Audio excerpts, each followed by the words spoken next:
So we are growing, continue to grow.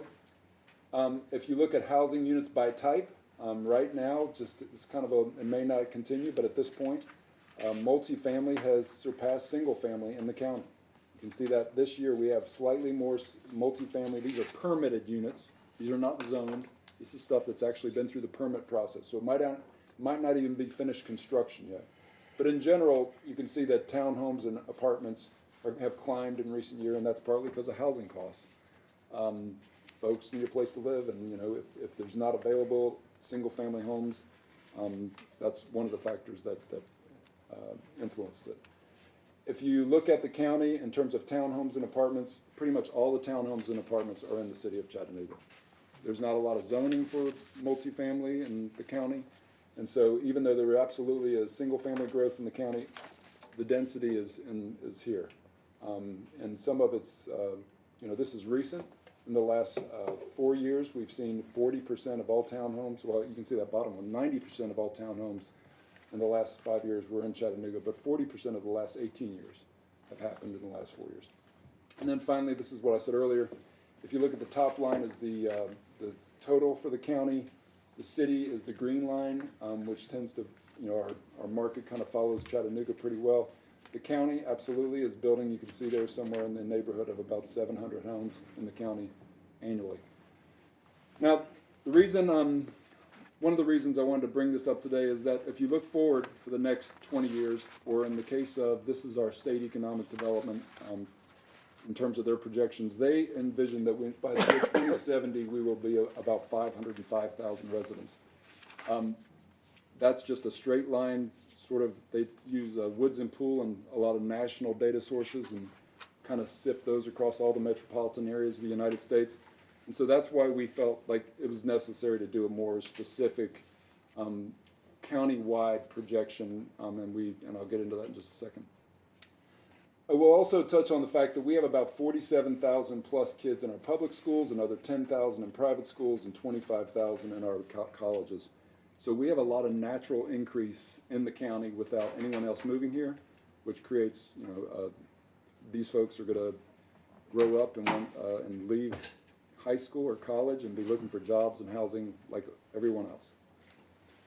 So again, we did a projection, or we hired RCLCO last year to look across the entire county in terms of our demand for jobs in the next 20 years, and they projected we will have, because of our location, as I said, between Nashville and Atlanta and lots of other things, we are estimated to have demand or growth of about 60,000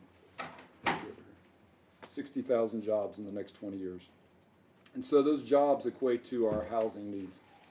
If you look, if you project forward the demand for housing, it's about 46,000 in the next 20 years. And so again, this could fluctuate, but at some point in the next 20, 25, 30 years, we're going to need 46,000 more units. The forecast for the United States is that we will grow for the next 75 years in the United States, and the majority of that growth in the last 30 to 50 years has been in the southern United States. And so, again, I think we just have to be very serious about how we do planning and how we think about our needs for infrastructure in particular. So I put this in your package, but this is just the Chamber's listing of all the largest companies that are in the county. But in addition to all these companies, what's interesting is, and this is the largest employers, we actually have 9,500 business establishments in the county. I mean, so there's a lot of mom and pops and other kinds of businesses that aren't, we don't pay a lot of attention to, but they're also obviously critical to our economy, in addition to all the largest employers that you can kind of see here. So through our modeling and data process, we pretty much isolated where we know most of where those major job centers are. A surprise here was that North Shore shows up as its own job center in some of this data. But again, I mean, when you think about where all the job concentrations are in the city and the county, most of them are in the city of Chattanooga. So when, again, all these, a lot of these employees, some of them obviously are public school teachers and things like that that are spread more out around the county. but in terms of our core job areas, it's important that we know where those are. So before I got here, we've had in place for a long time for our responsibilities to the federal government and state DOT in terms of how we model transportation traffic congestion. We have really good travel demand and land use models. And so we've used this model in a different way to just try to forecast forward, what's the impact of different choices in the future in the city of Chattanooga and Hamilton County. And so we, with our consultants, came up with 3 scenarios for how we, look forward at how we will manage growth. And the 2 things to point out at the beginning is, one, again, we are a regional economy. Folks are working in the county and the city and actually don't live in the county, and vice versa. So there's a lot of aspects to that. The other thing is we are a big, an established metropolitan area, and what we're doing through this modeling process is just adding more jobs and growth on top of that. So you would expect it to change the needle a lot, but you'll see it doesn't. We could be as smart with growth as we want, and it still creates challenges for us. So let's look at just some of the data here. In terms of the current trend, we just continued to show a lot of expansion of development in places that it's already happening. So as an example, Appleton or Harrison and going up that corridor on current trend, probably more towards Saudi Daisy. When you focus more development around the city, we kind of focus more on places that have already been zoned, like downtown and the Bend, or in other areas of the city around Hickson. And then on job housing balance, we put more housing out around VW and other areas of job concentrations. So when you look at all these scenarios and run it through, various computer programs and try to determine what's going to be would be the impact.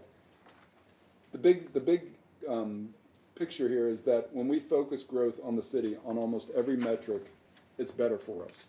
When we spread out further and further into the county, we create all the things you would imagine from growth. We use, for example, let's start with, if you want homes close to employment centers, it makes complete sense that you would try to get folks located closer to VW or closer to where there's jobs, and they don't have to drive as far. They might still drive a car, but they're not driving quite as far. So over time, you can see if we focus more on the city, about 5,000 new homes over time, over the next 20 years, will be closer to jobs. Same thing if you look at historically underserved areas of the city. I'm confused. Yes. So I want to make sure that I understand the premise that we're working with here. So can you go back one more slide? Sure. So are you suggesting that this is 3 different approaches to handle the growth that we need? So, okay, so if we just let it happen organically, we have current trend of where it's gonna go. Okay. Versus if we as a city and county said we really want to focus on the city adding density, or if we move to the jobs housing balance option, that would be the 2 mile. Right. Okay. It's not all 3. So, and even the current trend is just it's an approximation of trend. We don't know exactly where housing will be landing in the next 20 years, but if we just kind of keep going out, let the model run, and just what it will do is just goes looks for vacant land. That's all it really is doing. It's looking for vacant land versus trying to force redevelopment. Okay, thank you. So again, more homes within 2 miles of an employment center, more homes in our historically underserved areas of the core of the city and other outside, out around Brainerd and those areas. Less land. Again, if our economy keeps growing and we keep spreading out, we'll use more land in unincorporated, mostly in unincorporated Hamilton County and other places. Not a big surprise there. How they determine this is basically floodplains and other sort of natural resource or steep slopes that we will impact less of those acres. Again, some of this is pretty intuitive. If you look at areas that are within the service area of both WWTA and the city of Chattanooga, we end up with more homes on sewer, again, as you would expect. You know, a couple things you might not expect is just students. If we build a lot of suburban homes, larger homes across the county, you end up with more families move here and live in other parts of the county, and that definitely has an impact on schools. You can see, this is again just a projection, but if you build more out in Harrison and in Appleton, eventually we're going to need to expand schools in those places. Finally, a couple more. If you look at sort of homes within walking distance of parks, again, within a quarter mile or a half mile of a park, you end up with more homes close to parks. I think this is meant to be on an electric bicycle, but new homes bikeable to trailheads. I assume some of those trailheads are up on a hill. And then other key destinations like grocery stores, universities, daycares, government services, public libraries, other things. So a lot of this, again, is probably pretty intuitive to y'all, but I think it's helpful to have backup of data and a model that tells us, you know, that planning works if we are, you know, as cautious as we can be about how we grow. Couple more real quick. New homes within walkable to transit, and then new homes, new jobs walkable to transit. And then finally, what's the impact in the urban overlay in general? You can see that there's under focus on the city. You end up with more jobs and housing within the city. So the RPA, as you can tell, we track every project that comes into the city of Chattanooga and Hamilton County in terms of is it multifamily, single family, mixed use, and you can review a lot of that on our dashboard, which is online. And next steps. We are at the point now where we will pivot to talk about land use and place type maps. We've already got a draft of all those maps. Again, most of the city, as you would expect, is developed today. So a lot of those land use maps look, you know, they're going to be pretty consistent to what we will expect in the future, but there's absolutely going to be corridors and areas of the city that we think should probably grow. And that's a good thing. We have, like I said, a lot of children in our schools, a lot of needs for growth, and so I think we're fortunate that we can make good choices. The big thing here is where we're headed next is focusing on our capital priorities. Obviously, y'all are going into the budget period for this current year, but looking out over the next 5 or 10 years, we need to be really understanding what are our key capital improvements in terms of transportation, obviously other capital that the city council has responsibility to consider. But specifically, we're going to be focused on transportation improvements with public works. Just to make sure we know what our priorities are. I like to tell folks, when we fill up our gas tank with fuel, we send lots of pennies to Washington, D.C., and they send that back to us, for us, the RPA and TDOT, to figure out how to manage. Most of that money goes to TDOT to manage our state highways and the interstate system, and some of it goes to CARTA. We cannot rely on the federal government for most of our sidewalks, most of our road improvements that are local roads. We have to find more capital investment for all the things that Public Works does that we know that we need more. The other thing is just protection of natural resources and conservation. We're working closely with the Parks and Outdoors folks to make sure we are really trying to plan to have communities around parks. I mean, we need to leverage our parks to give our citizens, you know, obviously opportunity to be outdoors and recreation and health. So we are about sort of a little beyond halfway. What we're going to do next in the coming months is meet with a lot of folks in neighborhood associations. We're going to do some focus groups in each council district, and some of y'all have given input onto those focus groups. I really am not in a hurry to take this to adoption. I really think the benefit of doing planning is for us to talk about a lot of these issues. I think a lot of folks think, let's get it done and put it on a shelf. We're gonna get done, but we absolutely need to, lean into just what growth means for our communities going forward and make sure, your constituents are very, confident about this plan when y'all adopt it.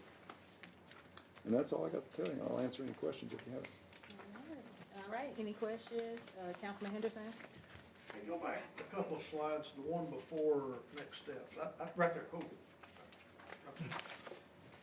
That picture right there, that house is no longer, that would no longer be allowed in the new zone. Is that correct? We changed it back. I Huh? think we changed it back. You're saying the garage protrudes too much. But, and my question is, I really, think we changed it back. huh? In the code, in the zoning code, the draft zoning code, we talked about You said we changed it. it. I think we, We're did we gonna decide allow to let it? Chris It's answer?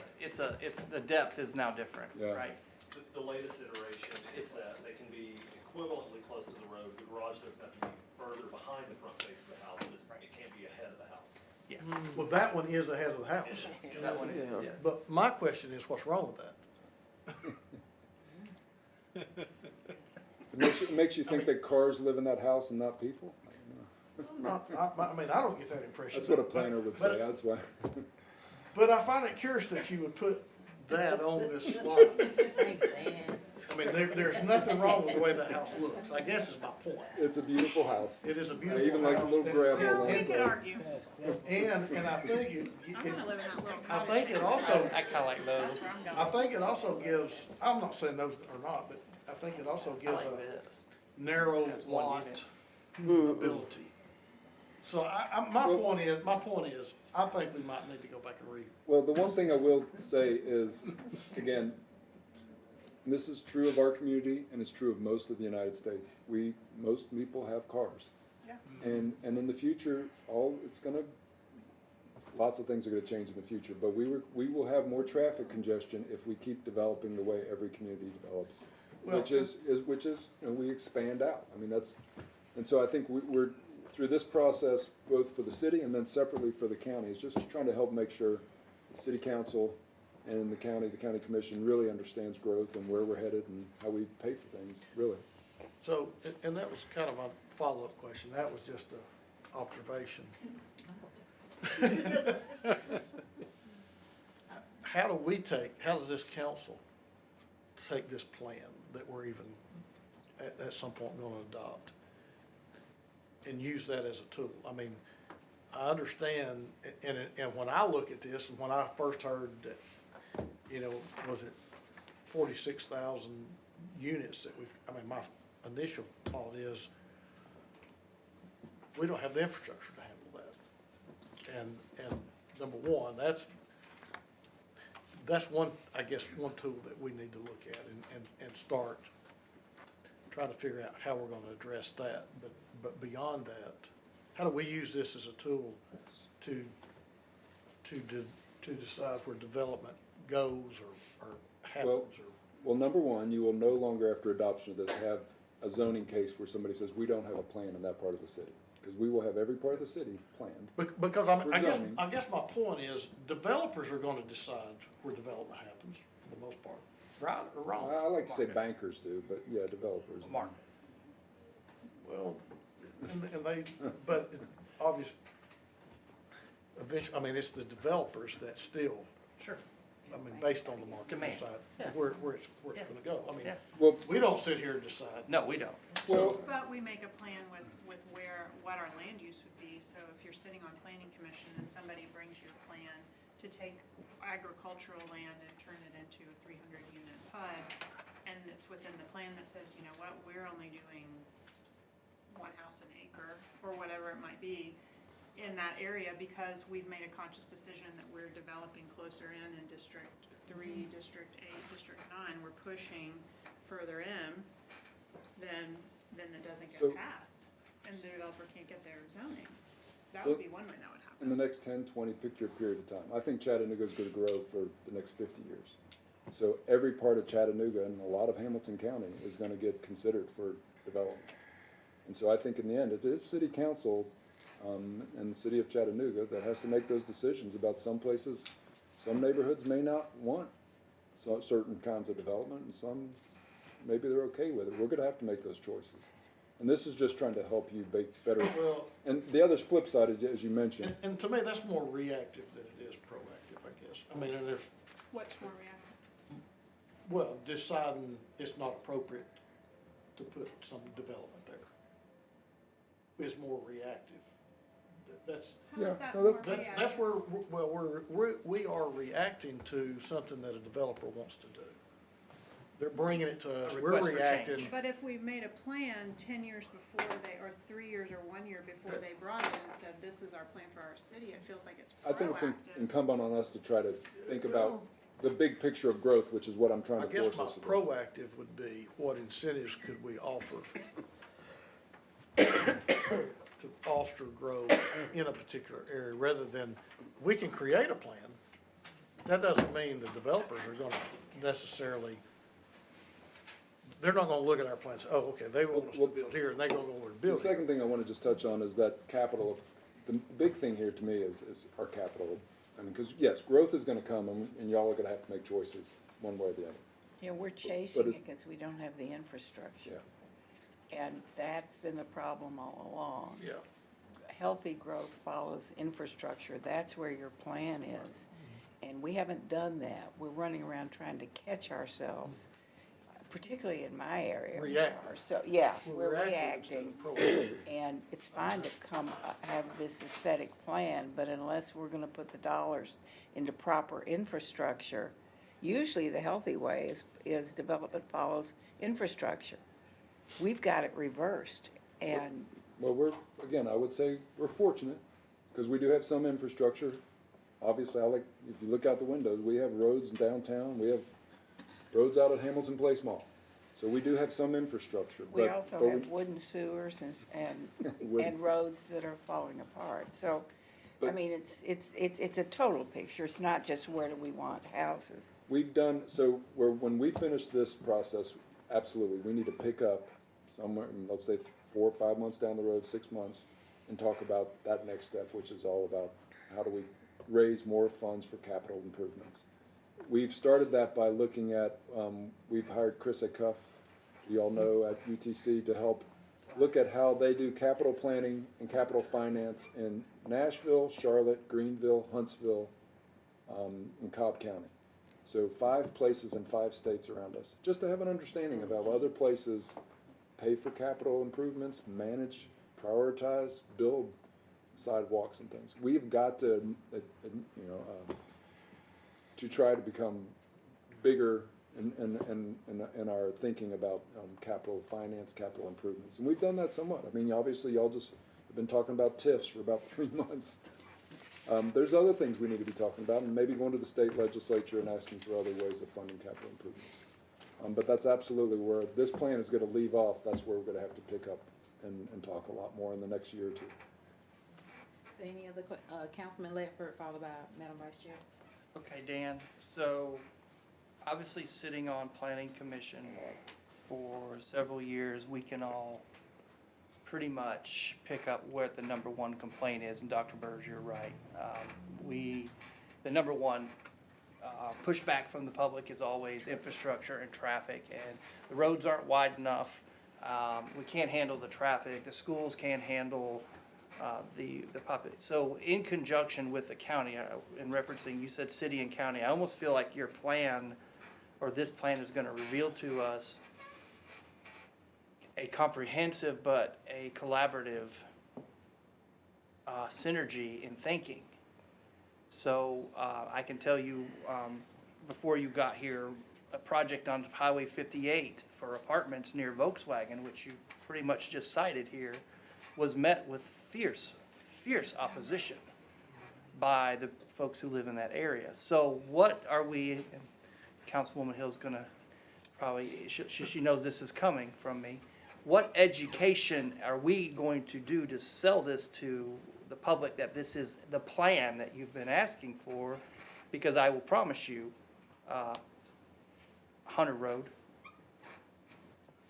Snow Hill Road, you start with this mindset of 46,000 homes, well, I'm assuming that's roughly not one-to-one per job, but 20,000 home, or new positions, jobs in areas where we have it. So my challenge is, and this is kind of a rhetorical question, Dan, but my challenge is, how are we going to get the folks who live here on board?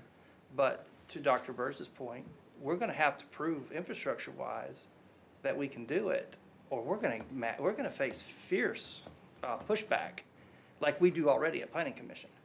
So, one is we don't rush this process. Again, I think the benefit of doing this is to have these conversations and meet people in their neighborhoods and talk about all the challenges. In Hamilton County, Reagan Smith has done a pretty good analysis of the county road issues. And yes, there's a bunch of county roads that I would probably say we probably shouldn't rezone lots and lots more development, or they're just gonna be two-lane congested roads for years, because they don't have the county funds to major widenings all across the county. We're talking tens and tens and tens of millions of dollars, and time. It'll take many years. So we need to be cautious about growing, in the county. But I would say both the same tools to finance capital improvements are gonna be the same for the city and the county, probably. We're gonna have to find, y'all don't wanna, you can do pavings and other things, some other minor stuff with the general fund, but when we start talking $100 million of infrastructure, I mean, there's a, I don't have it in this presentation, but there was a state document that came out in the last few days that looked at every county in Tennessee and what their infrastructure backlog is and what types of infrastructure, roads, schools. It said we probably have $1 billion worth of infrastructure backlog. Yeah, I agree. So when you start talking, $100 million for new roadway improvements, intersection improvements, could be transit improvements, we have to find another way to fund that. Let me follow up, because that's my second part of that was, in the plan process, which I love what y'all are doing, by the way, because the number one thing we hear at Planning Commission is, we don't have a plan, okay? And that's one answer that we can provide. But with the amount projected, will this plan reveal to us, A, infrastructure suggestions, B, that the stress on our public services, as I see our Chattanooga's finest sitting behind me, that's 46,000 or homes more, and then the infrastructure to support that with wastewater. Will the plan comprehensively wrap its arms around all that so that we can address that, or whoever is mayor of the city and mayor of the county can get together and say, you know what, in order to support this growth, we've got to support the foundation, and is that Yes. going to come? Yes. Okay. Good. Yes. Yeah, I want a fiscal note for what it's gonna cost to do this beautiful thing, and that encompasses exactly what you're talking about. It's not a matter of do we do it, it's we need to know what the fiscal note is and then figure out how we do it. I mean, that's what I'm gonna be always looking at. And in some aspects, the city's in a much better position than the county. And in some aspects, the county maybe has the county doesn't have to deal with things the city has. Yeah, and we've seen a glimpse of how the county is going to react to growth. We've seen a glimpse of that already. All right, we have Madam Vice Chair, followed by Councilman Hester. Thank you. So, part of me thinks that if I represented the Collegedale, Ooltewah area in the county, and I heard this presentation, I would be saying, hot damn, they're gonna leave me alone, is what I would be thinking. And frankly, I mean, as I look at these three different options, and Councilwoman Burr is asking about requesting a fiscal note, I think it'd be very interesting to be able to compare and contrast the fiscal note for one approach versus the other, because developing a realistic approach to how we will welcome growth, because growth is going to happen. Are we going to just bury our heads in the sand, or are we going to have a plan for how we would like to welcome it to our community? I wonder, Dan, you made the statement, and we hear it a lot in our current system of, well, if the neighborhood doesn't want X. Well, my hope would be that when we get through the Plain Chattanooga process, that we will have determined what our neighborhoods do and don't want, but also in a very practical way. Again, to use Councilwoman Burr's district as an example, where she has the bounty of larger lots, more sewer issues because they're further out. It would make sense that not only would that community be concerned about growth because of the realities of the infrastructure, but we would save money as a community on our sewer, streets, sidewalks if we concentrate our growth in certain portions. And when I look at either one of these two options, focus on the city or just housing balance, I mean, to have 3 or 4 centers of population, that makes a lot of sense to me. And as to how we bring this to bear, Councilman Henderson bringing up, do we have incentives? We're talking about the possibility of offering density incentives. I think we consider how we do our zoning. Do we end up saying if you're in that transit-oriented overlay, maybe it's a requirement that has a mixed use footprint. That it has to have housing and commercial as part of it. And then we're discussing how we might improve our pilot, which could also be used hand in hand with more density. But I'd like to think that if we have a plan for approaching whether it's the city concentration or the work center concentrations, that ultimately we as leaders would be able to move forward with a confidence of purpose. So that when we're at a neighborhood association meeting on Highway 58 and here is something that is on a major transit corridor near jobs, it's less about what's in your backyard and more about this is our goal as a civic community for how we're going to make sure that we don't overspend on sewer and we have enough room in our public schools and folks can get to work, that all of that would make sense. That would be my idealistic goal, is that we could coalesce around a plan. That's all. Thank you, Madam Chair. Thank you, Madam Vice Chair. All right, Councilman Hester. Thank you for your presentation. I'm looking forward to seeing you at the neighborhood association, at the round tables and all that, just educating the citizens of Chattanooga. Thanks. All right, thank you. Any other questions for Dan? All right, Will. Thank y'all so much, and like I said, Thank you. more to come, and if you have any questions, please let me know. Oh, Can we go to digital? Absolutely, I'll send it to you tonight. all right. So thank you so much, Dan. Got out pretty easy. Fairly easy. Also, can I get approval on the minutes, please? So moved. Okay, all right, thank you so much, minutes stand without objection.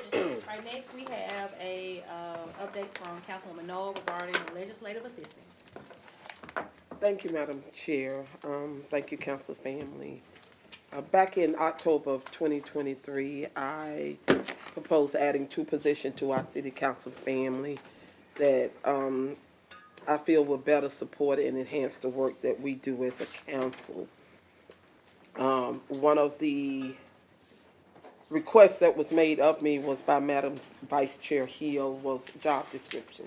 And so I did email those to you all. I don't know if you had a chance to look at it, but we do have copies. There's copies in front of you. If you want to look over it, if you have anything you would like to edit on there or change, then feel free to let me know that.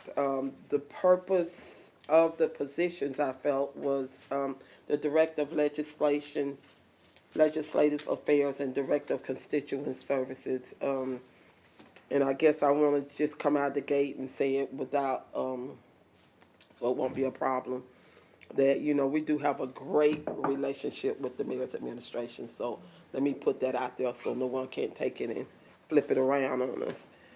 But I just feel like we need to depend on our own staff. So we just need someone, especially with the legislative part, at least so much for me, is that to do the research in the legislation for the council members and provide analysis for the ordinances and policies and legislation, and someone we can have at the table at the beginning when things happen, that if there is 5 cups that are full, I want to see all 5 of those cups. I don't wanna be handed a cup or a cup or a half of another cup. Just what somebody wants to decide what they want to bring forth, to give to us. And so in order for us to make the best possible decision that we make, that we need, that would work for us in providing services for our constituents and doing the job that we were elected to do, for the director of constituent services, that is a person that can stay in constant contact with our constituents and what their concerns are, and help us to be able to provide the proper services in a timely and more, I guess I could say, sometimes it just takes a little while to get something done. Sometimes it's put on the back burner to simmer, and sometimes it's left back there to just completely burn up. But anyway, if we have our own constituent person, then that person could be on top of whatever needs to be done. So when it comes forth to us, that they won't have to wait that long to do it. So I am asking if our council family would support me on this, and help us to go ahead on and pull this forward, that it's going to be very beneficial to the council family as a whole. Anybody has any questions? Questions, Councilman, Henderson? Or concerns? I guess I should say questions or concerns. Yes, I have Councilman Henderson, Councilwoman Coonrod, and Councilman Ledford. All right, Councilman Henderson? Thank you, Councilwoman, for bringing this forward. Let me, this Director of Legislative Affairs, and for as long as I've been on the council, we've kicked something like this around. We actually hired at some point, someone to be an analyst, I guess, for lack of a better word for us. I don't think that became or was the best use of that money.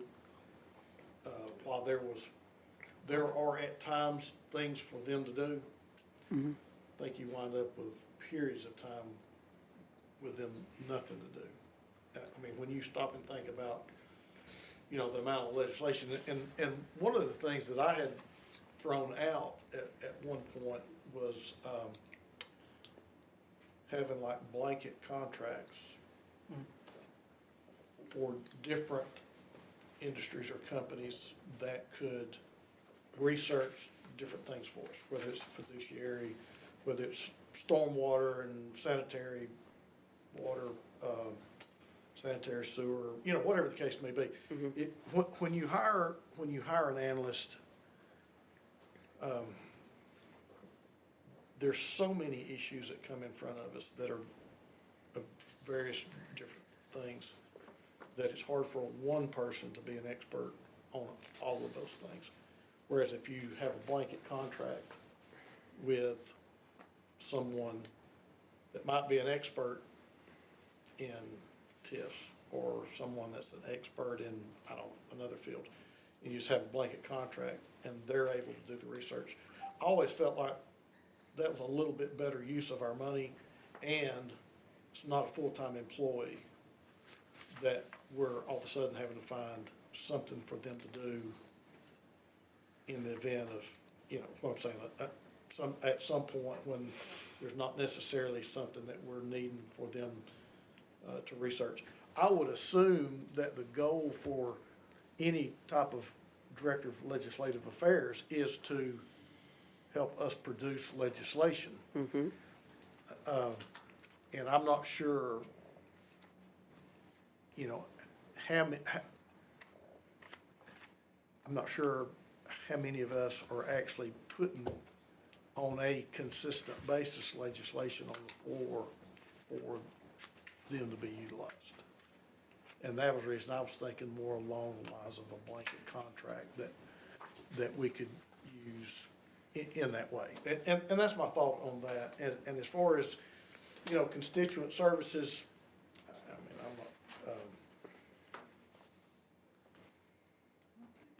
mean, I'm not sure if that wouldn't be along the same lines. I don't know.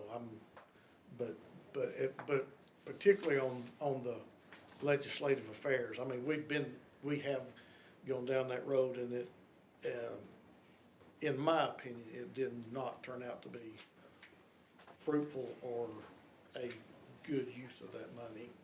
So that's my 2 cents. Thank you so much. Councilman Coonrod. Thank you, Chair. I think it's a great idea, Ms. Marvin, because I've been on council since 2017. We have been talking about it and kicking it down the road, and I believe it was in 2017 that Russell Gilbert, when he was in office, he had submitted some amendments to the legislative analysis position, and we never did even discuss it. It just kind of sat in the burner. I do agree, a lot of times, more than often, we're presented with legislative issues, and it's like urgent. We need to get it done. Then we pass it without getting all our questions directly answered. It's already been vetted to see which 5 people is gonna pass it, and then it come back and it hits us back in the face, and it's always, well, council passed it. But we didn't have enough information from the beginning a lot of times, even with the budget. We're presented a budget, we got 30 days or so to get read to, and next thing you know, we passing it, and then the follow-up is just, that kind of stuff. We're not really involved on the front end of it. We even got a city attorney who's on both sides. With the mayor's side, he represent them, and he represent us also, but we don't have our own personal person to where we able to go to and say anything about legislation or anything that we would like to see without first the attorneys going back to the mayor. So just like, it's crazy how that is. But the director of constituent services, my only thing, I think Ms. Kim, she does an excellent job.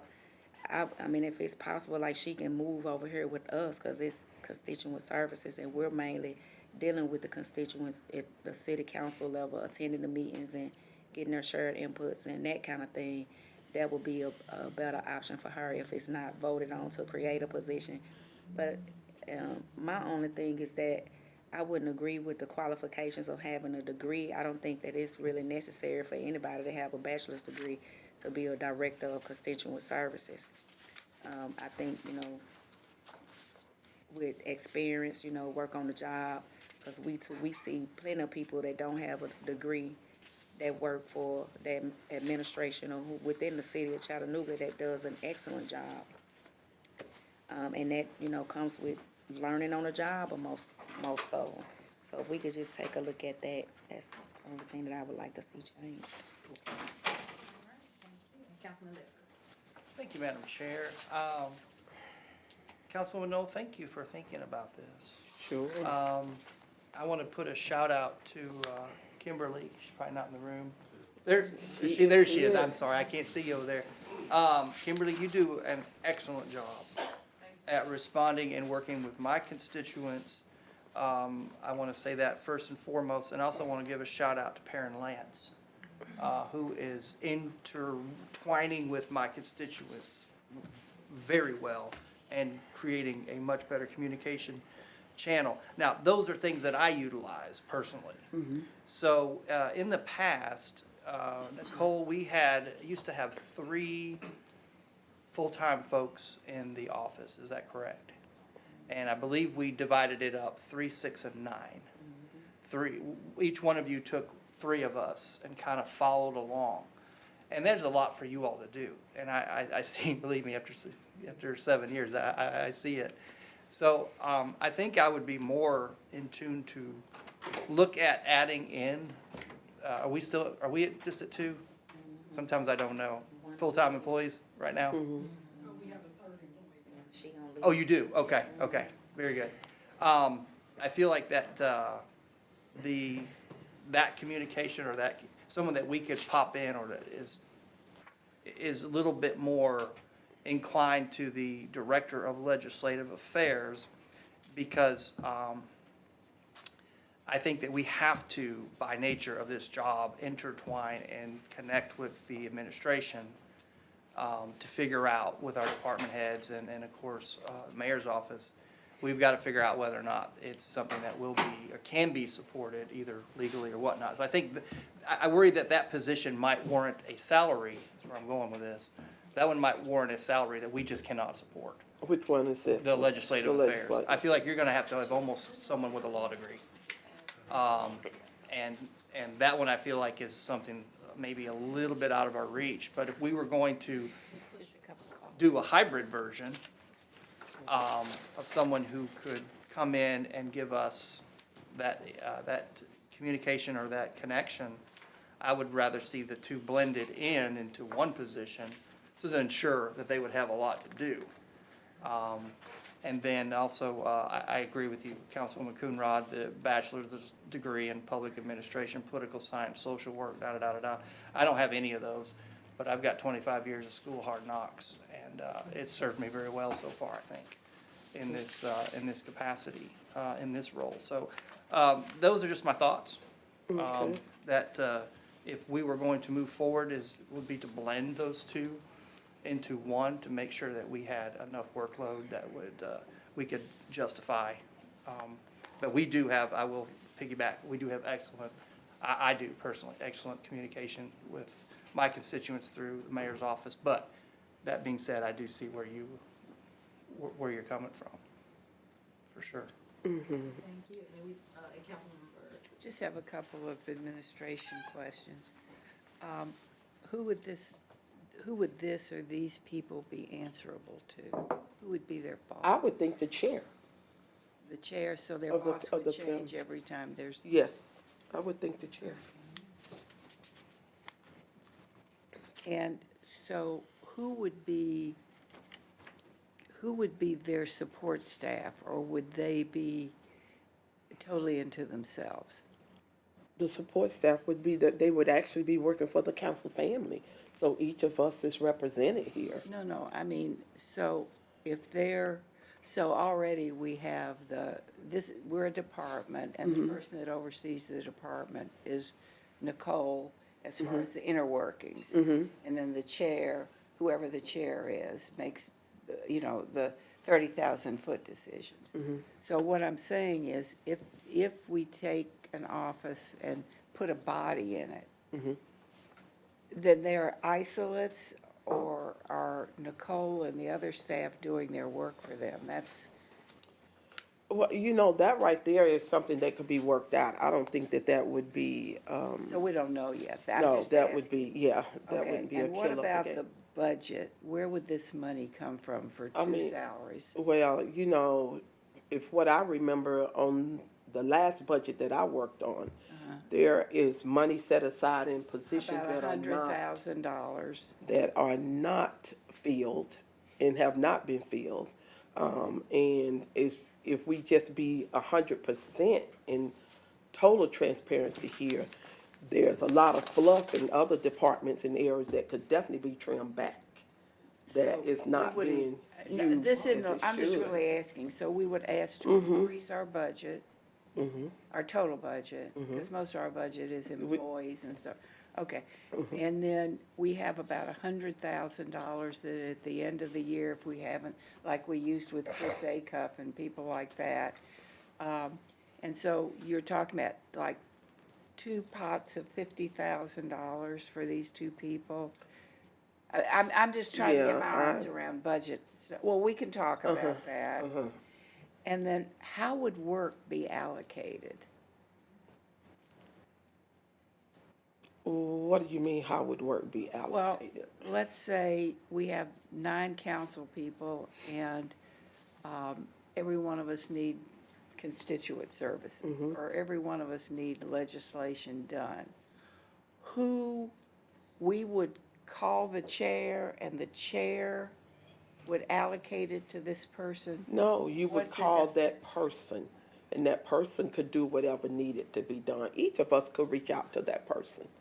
Because right now, when you reach out,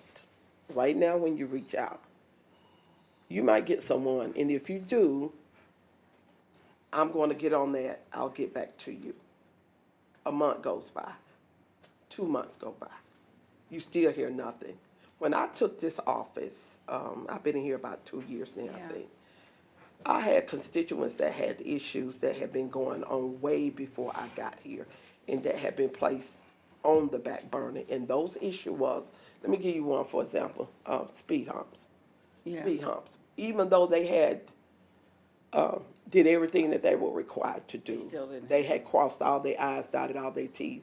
They still were not, and still to this day have not been accommodated in No, that I'm issue. agreeing with you. Yeah, I it's got just, that. These are just, and my thing is that the administrator works for the mayor. So they're gonna be loyal to the mayor first okay. before it comes to whatever we need. We're gonna be on the back burner, on the back side of that, okay? So, if you work, if, I'm employed by you, you pay me. Okay, I'm gonna get everything you need done first. And then if I have time, I'm gonna come back and help Madam Vice Chair of what she needs, even though hers might be important too. But because you pay me my salary, then There's a my lot of loyalty comes merit with to you the things first. you're bringing up. Mine were really just functional I know. questions. I mean, I understand. Okay. That's all I've got, man. All right, any other questions? Well, I got a follow-up. Henderson. I want to back up the truck. I think I started out by just throwing an old wet blanket No, that's okay. on this. But I agree that we do need, I don't know what that tool looks like. We do need a tool that would help us with research and analysis. We I do, agree. we do, I we just don't do. know what And that tool actually and looks like. and then I want to say that it's probably heavier on, I want to say my end, 7, 8, 9, and maybe even 5 as to what things need to be done that have not been done and still has not been taken care of. Which if you had someone that actually worked for the council, then they would prioritize what was important for the council members and their constituents that they are representing and trying to serve. It would be prioritized that way instead of get it on this end or that end. For a council person to have to reach out, and I'm talking on me now, just strictly me, for me to have to reach out 6, 7, 8 times, or even 9 times on the same issue, and it just keep pushing back from one person, or give me 2 weeks, give me a week, give me a month, give me 30 days, give me 45 days, and that turns into months and months and months, and it still doesn't ever get addressed. So then what does that look like? My constituents are calling me. Where is it? What has been done? Tell me where we are in this process.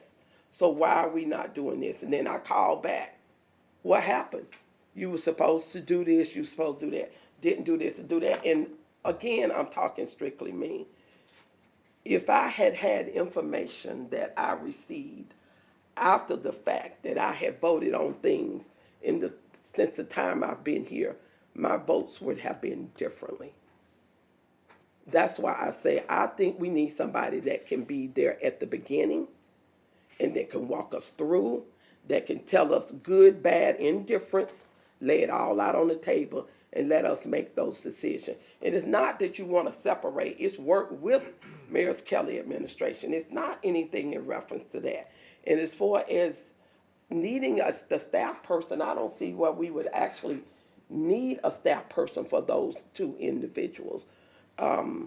Those 2 individuals would be willing to address, instead of me having to call whatever department it is or department head that it is to get permission to do what needs to be done. That constituent person and that legislative person could do that themselves. That could be someone that they could reach out to and say, hey, this is what I need for Councilwoman Coonrod, or this is what I need for Councilwoman Burrs in this situation in her district. That person could be there for us. We would not have to wait.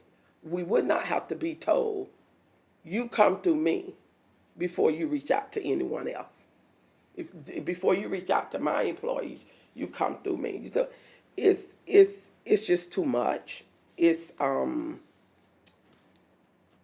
tiring, it's almost defeating to have to deal with it.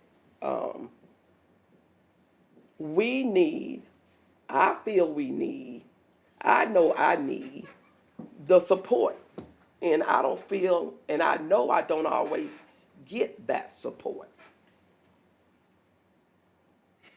until what? 9, 10 calls later. And then at that point, everybody got an attitude. You know, there's attitude then. We have, Councilwoman Hill, Madam Vice Chair Hill. Thank you. I'm sure that each of us has a different style that we use to work with our constituents and to address needs. I know that when it comes to legislation, we all have very different ideas. We're 9 individual people with 9 different districts, and we each represent the voices of our district. The Director of Legislative Affairs feels to me like if it were done well, could easily become the most powerful person in the city of Chattanooga, because if they do their job well, we become puppets to them. Meaning, those 5 cups that they offer, if they're the neck that can turn the council any way they want, then you don't go to you don't go to Chairwoman Dotley to get the thoughts on the stadium that may or may not go in her district. You go to the Legislative Affairs, who's telling Chairwoman Dotley what the pros and cons are if Chairwoman Dotley wasn't doing her own homework, right? I think as we have, using the stadium as an example, the complexity of that, to have had a guide that was specific to the council could have been helpful, but also could have just told us a different color story than the one that we were hearing from the chamber or hearing from someone else. And so I think when I see continually refined, comprehensive legislative strategies to advance the council's priorities and initiatives, and analyzing policy and potential implications for the city. I mean, just as an example of Plan Chattanooga, I have a different idea of how it might be implemented than Councilman Henderson. Is there a person that would be able to tell us in a completely non-biased way, here is all the information? I don't know if that person exists, and my guess would be if somebody did this job well, that they would be able to color it in the way that they thought was useful. And then you just hope that you're on the right side of that person, because if you're not, then are you iced out of any council decisions? I don't know. I start to see this dystopian reality coming to bear. That said, I would love it if our council could work together to become of one mind to create a legislative agenda for a given year or a given 4 years. You know, we do some conversation around strategic goals related to budget, but if at the beginning of a new 4-year term, we as a council said, here are the things, I've been on the campaign trail, these are the 8 things we want to get done as a council in the coming 4 years, proactively. And we could assign legislative ad hoc to them. I think that would be remarkably beneficial to the people of Chattanooga. The constituent liaison, it's a big job as written, to build a team, recruit, train, and supervise a team of constituent services professionals. I don't think we need to rebuild 311 within the council to attend or represent us.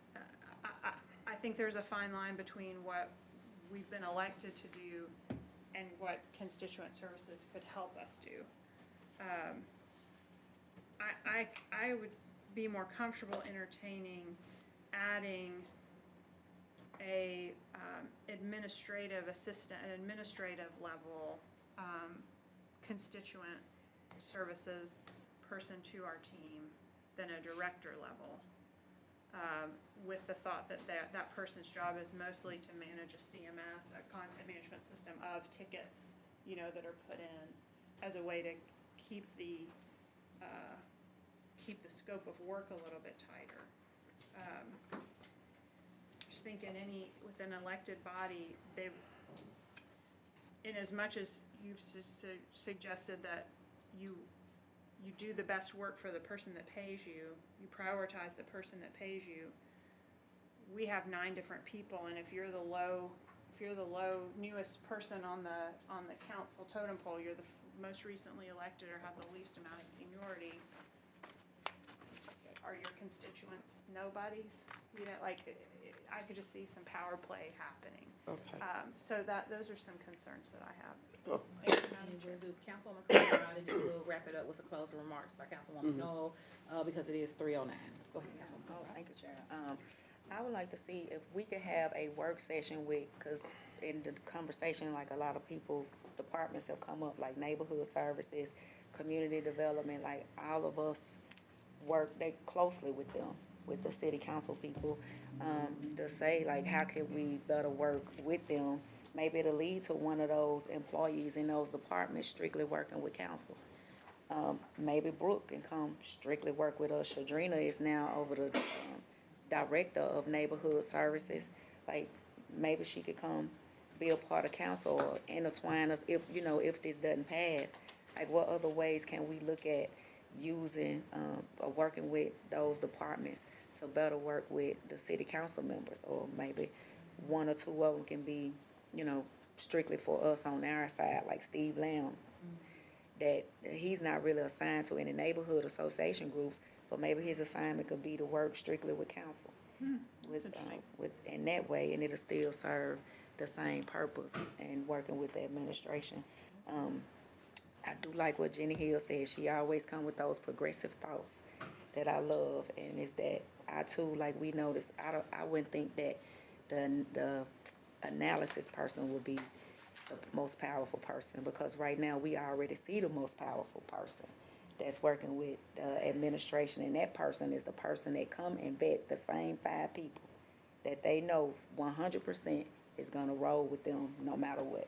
That's the most powerful person in the administration, and that's what gotta be changed. That's if you're not gonna come communicate with every council person, you shouldn't just go to them same old 5, because the entire 9 is responsible for what passes with the city of Chattanooga. I would love to see us again, because when you first got elected, you wanted to do the strategic planning and say, let's come up with a focus plan for city council, and for some reason, a strategic thought around it just didn't map out, but hopefully we could do it again. This next budget. All right, Councilwoman Knoll? Okay, thank you, Madam Chair. Thank you, council family. So, I heard what everyone has said and I received it. And I thank you for your input and your consideration and your concerns that you have. But I do want to say, the last thing I guess I want to leave with you is that what Madam Vice Chair said, that person would be maybe focus in on what that person thinks anything should be or look like. But again, with Councilwoman Kunwa, that's kind of a situation. Now, anything that's brought to us is brought to us from those that think it's best, from their point of view. How many of us in here can really raise our hand and say that we have been come to and say, what's your thoughts on this? What do you think about this legislation? What do you think it should, what direction you think it should go? How do you think it's going to be best for your constituents in your area? What is brought is what has always been discussed at that table that none of us have even been invited to have a seat at, to give input on. So why would we not have someone that can sit at that table for us and vet each of us, and say, what are your thoughts and your concern? How do you want this? How do you feel that this should be? And then go back and actually speak on our behalf and say, hey, this is what my council family would like. This is what they think works best for them and their constituents in their area. I haven't had that. Maybe y'all have. I have not. As far as Councilwoman Coonrod, you asked about the education part of it. Is on here that experience is equivalent to. So it was not just strictly for degrees. So if you've got the experience and the years of experience, that's the whole thing. I'm not quite sure on the blanket contracts, Mr. Wise.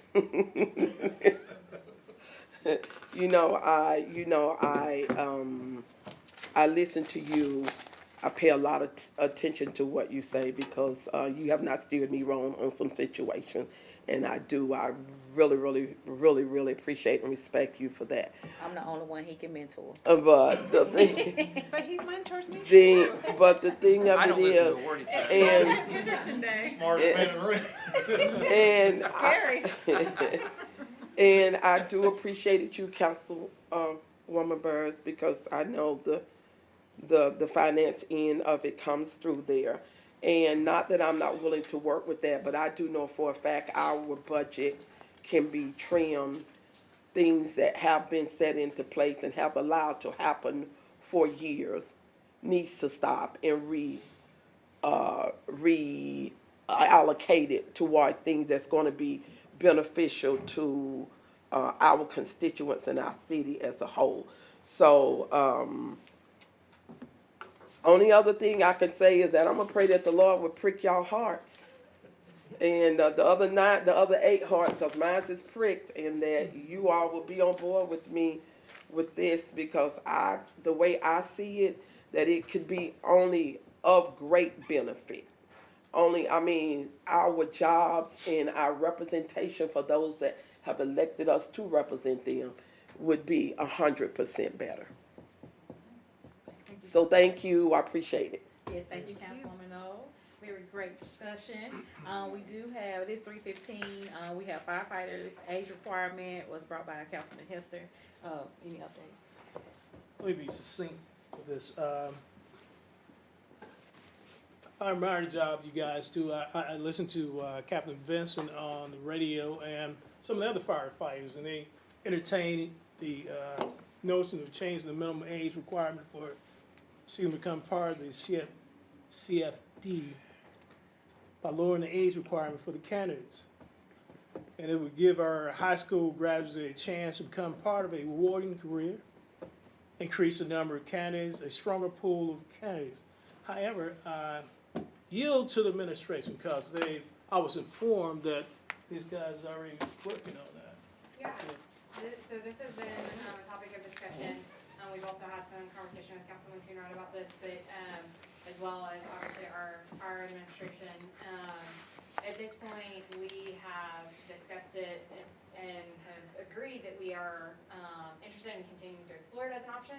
But currently, there are some policy changes under evaluation with the Police and Fire Pension Fund that will come to you all in the coming weeks. But as a part of that, we'll require some actuarial evaluation. And so we're asking them to do an actuarial evaluation of the age change alongside of that benefit change, so that we can come in confidence and say that there would not be any negative impacts to the fund should we change the age to higher. And again, this would just allow the opportunity for folks to apply at 18. It does not necessarily mean that we have to hire every 18-year-old that walks in the door. So just opening up our candidate pool to a wider number of individuals. What's the age now? Thank you so much. Thanks a Very lot. nice. Thanks a lot. Well taken, man.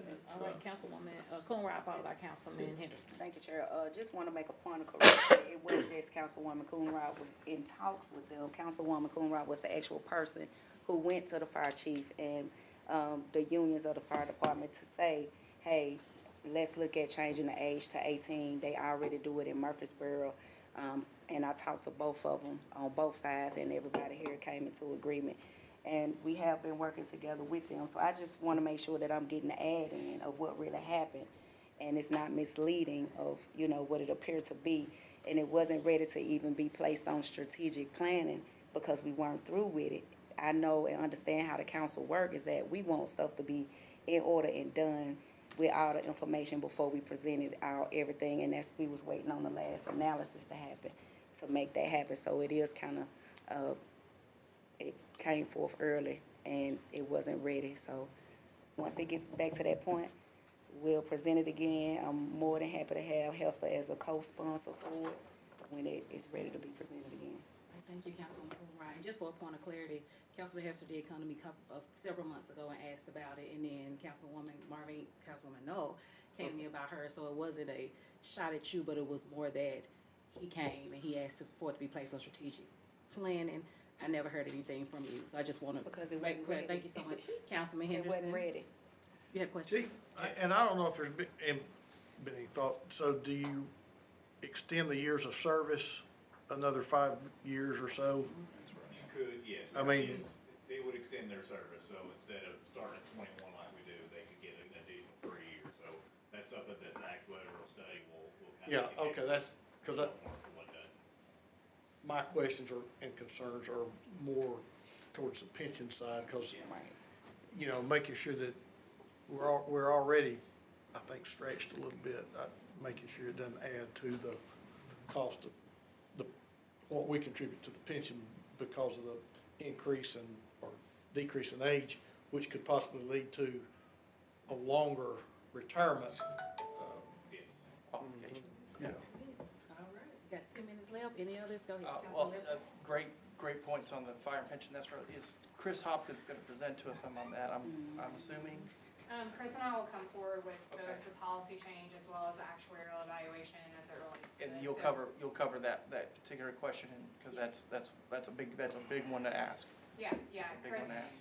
so just for y'all's awareness, I serve as the mayor's, delegate on On the the fire and pension police, board. yeah. So Chris and I work closely together and we'll bring a full presentation on the actual benefit change and the actuarial analysis, both for the benefit change and the age. Yeah, no, that's an excellent question. Thank you, Councilman Henderson. All right. Great question. And you will have to have a change to section 16-2 of the code. Okay, and just a couple other Madam notes. Chair, may I ask the fire department what their opinions are? Sure, we got about 10 I'm minutes. assuming we would get I'll that make at it some quick. point. We're actually eager for it. We've talked to the employee groups. We're Okay. actually eager for the change, particularly in a difficult time when it is to recruit. And we Absolutely. know it's been a common theme that we really lose a lot of individuals between the 18 and 21-year-old mark, particularly coming out of high school. So we lose a lot of those individuals that we try to recruit in high schools. And we tell, well, we would love for you to come have a job, but you gotta wait till you're 21. We lose all those individuals, Would you- particularly in our minority You would, communities. so I'm assuming you would ramp up your recruiting efforts within our high schools. It would directly result in Yeah. a big ramp up on our recruiting efforts to target those individuals in those high schools so that we can move them forward into the workforce. If they choose not to go to college, we can actually offer them options that they may not have available. Sounds like a trade option-ish Yeah. thing to me. I love it. Fantastic. We've had a couple concerns about maturity, Sure, but the yeah. difference between an 18 and 21-year-old is not that Ain't much. much, I'll tell you that. It requires us to Difference change between the an way we 18-year-old and a 40-year-old Yeah. sometimes isn't much difference either, but Stop. Thank you so much. Thank you, guys. Thank you so much. A couple of things on the other business. We have a budget and finance work session on March 19th. Madam Vice Chair did ask for an affordable housing committee next week, right? Okay, so we'll be having that for next week. And then we also have planning and zoning work session on March 26th at 1. And then a departmental report for the library at city council meeting. Well, you know, it'll be on there on April the 2nd. And then also take a look at your board appointments. Also, please note, I don't want y'all to forget since I got all your attention. We will be electing new officers April the 9th. I just need y'all to just know that. Okay, April the 9th, I shall be passing the gavel to somebody. I don't know, but it's not gonna be me. Is that when you like your cake? Meeting is adjourned. I know what you're feeling. I'm sure you do. Me too.